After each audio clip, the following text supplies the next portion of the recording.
अवधूत चिंतन श्री गुरुदेव दत्त स्वामी महाराज की जय, छत्रपती शिवाजी महाराज की जय।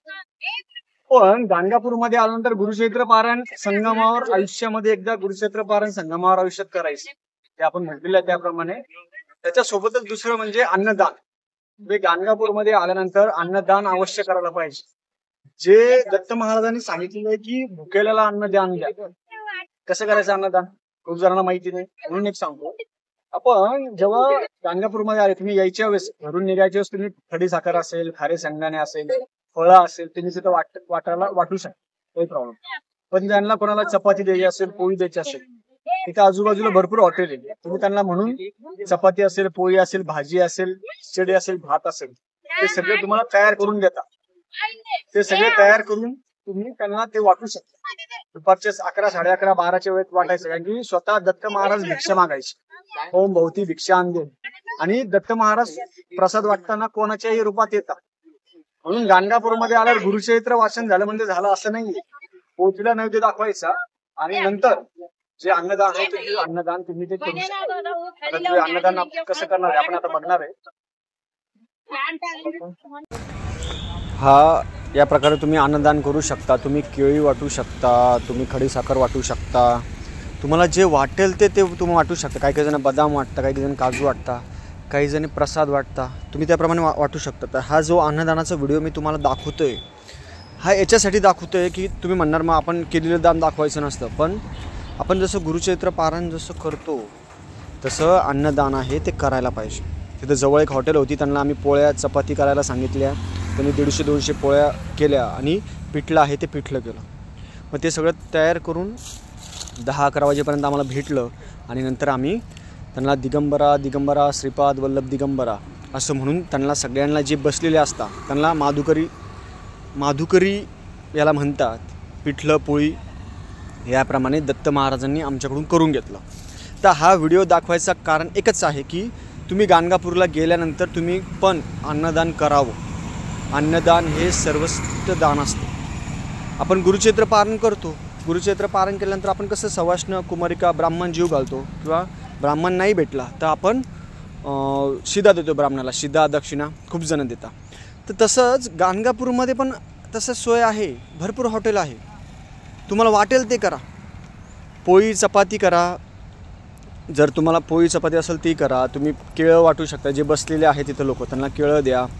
परत भात असेल, भात पण तिथं करता, राईस पण करता, कोणी कोणी चहा पण वाटतं। माझा असा प्लॅन होता की सगळ्यांना चहा द्यायचा, पण ते 26, 27, 25, 26, 27ला एवढी गर्दी होती तेव्हा शक्य नाही झालं। पण महाराजांच्या इच्छेने जेवढं झालं, हे जे अन्नदान आहे जेवढं झालं, 200-300 पोळ्या असेल, पोळ्या पिठलं ते करून देतं आपल्याला।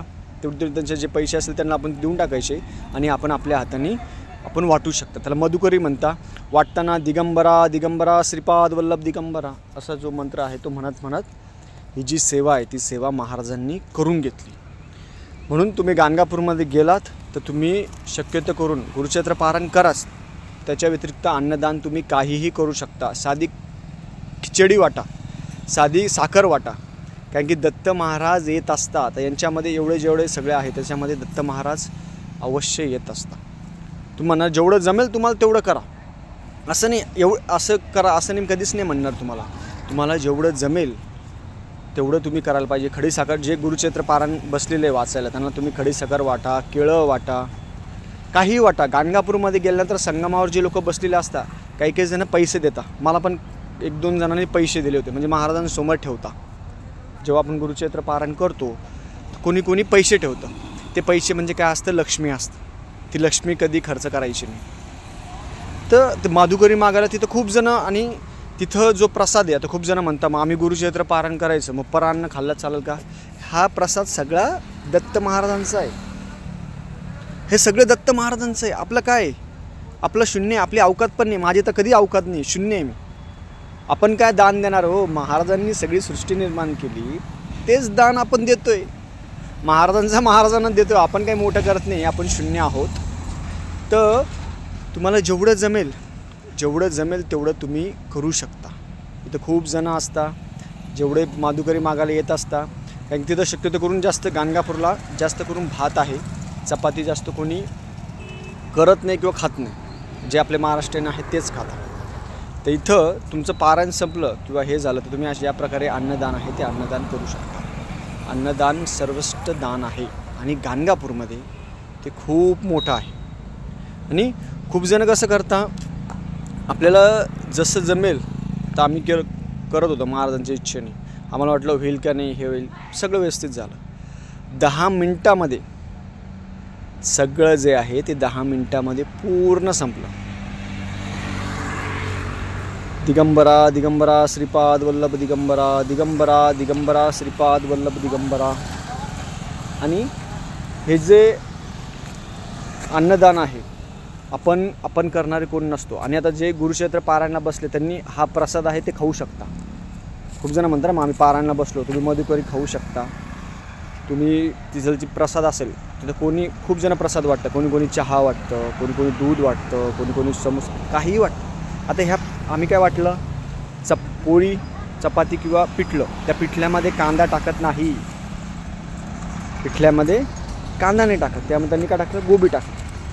ते म्हणे की दत्त महाराजांना, कारण की हा प्रसाद जो केलेला आहे तो प्रसाद आम्ही सगळ्यात प्रथम पोथीला दाखवला, पोथीला नैवेद्य दाखवला. आणि नैवेद्य दाखवल्यानंतर पोळी आणि पिठलं हे जो प्रसाद आहे पोथीला दाखवल्यानंतर, जसं गुरुक्षेत्रामध्ये वर्णन होतं पहा, एक ब्राह्मण होता, त्या ब्राह्मणाला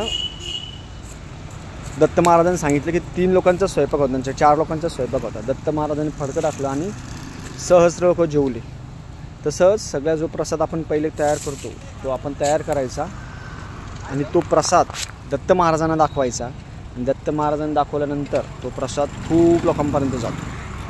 आणि शेवटी ते केल्यानंतर करता आणि करिता महाराज असतात. आणि खूप जण जे प्रसाद आहेत, प्रसाद घेण्यासाठी खूप जण येत होते. आणि साक्षात दत्त महाराज पण, आपण दाखवलंच होतं महाराजांना नैवेद्य, महाराज पण येत असतात.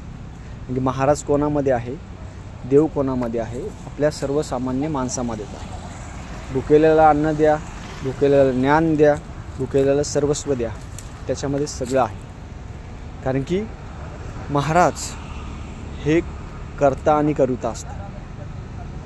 आणि त्याच्यामध्ये पण सांगितलं की तो ब्राह्मण म्हटलं की महाराज माझ्याकडे पैसे नाही, काही नाही. म्हणजे महाराज काय म्हटले, जेवढं आहे ना तेवढं आण. 3 लोकांचं होतं, 3 लोकांमध्ये किती सहस्र लोक जेवले, सगळे ब्राह्मण जेवले, सगळे जेवले. तसंच असतं, महाराजांची लीला आगाध आहे.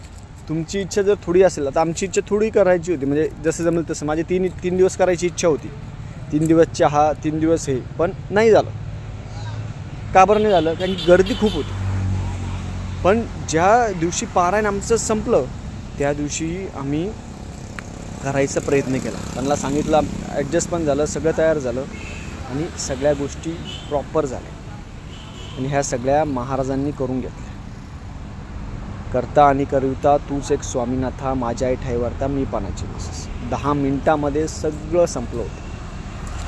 म्हणून हा व्हिडिओ दाखवण्याचं कारण एकच आहे माझं, की तुम्ही जसं व्हिडिओ बघून गाणगापूरमध्ये गुरुक्षेत्र पारायण करता, आयुष्यामध्ये एकदा तरी गाणगापूरमध्ये संगमावर गुरुक्षेत्र पारायण करता, तसंच पारायण झाल्यानंतर तुम्ही संगमावर अन्नदान आहे ते अन्नदान तुमच्याप्रमाणे करू शकता. असंच नाही हेच करावं, तुम्हाला साखर वाटा, फळं वाटा, चहा वाटा, तुम्हाला जे वाटेल ते वाटा, तसं काही नाही. काहीही वाटू शकता. तुम्ही घरून पण घेऊन जाऊ तिथं वाटू शकता, असं काही नाही म्हणजे तिथंच घ्यावं. घरून पण तुम्हाला जर बायकार जर कोणी जात असेल तर घरून पण घेऊन जाऊ शकता. खूप जणांनी पूर्णाच्या पोळ्या वाटल्यात तिथं, जिथं आम्ही गुरुक्षेत्र बसलो होतो वाटायला. तर या प्रकारे तुम्हाला जसं वाटेल त्याप्रमाणे तिथं अन्नदान अवश्य करा. ते अन्नदान म्हणजे पिठापूरमध्ये एक किस्सा होता. तेव्हा पिठापूरमध्ये तुम्ही याच्यामध्ये पृथ्वीवर जेवढं अन्नदान करता त्याच्या प्रकारे 100 पटीने तुम्हाला वरती गेल्यानंतर ते भेटत असतं. म्हणून अन्नदानाला खूप महत्त्व आहे, म्हणजे खूप महत्त्व आहे. अन्नदान हे परमधर्म. आणि गाणगापूरमध्ये अन्नदान करणं म्हणजे याच्यापेक्षा पुण्य नाही. खूप जणांना बोलवलं, खूप जण येत होते, खूप जणांना जे नामस्मरण चालू होतं. कारण की दत्त महाराज कोणाच्या रूपात येतील, हा व्हिडिओ करायचं कारण हाच आहे की मला बघायचं होतं की दत्त महाराज कोणाच्या रूपात येत असतात. आणि दत्त महाराज रूपामध्ये आल्यानंतर ते महाराज आल्यानंतर आपल्याला आशीर्वाद देत असतात. कारण की भुकेलाचा जो आत्मा आहे तो शांत करणं त्याच्यापेक्षा दुसरा धर्म नाही आहे.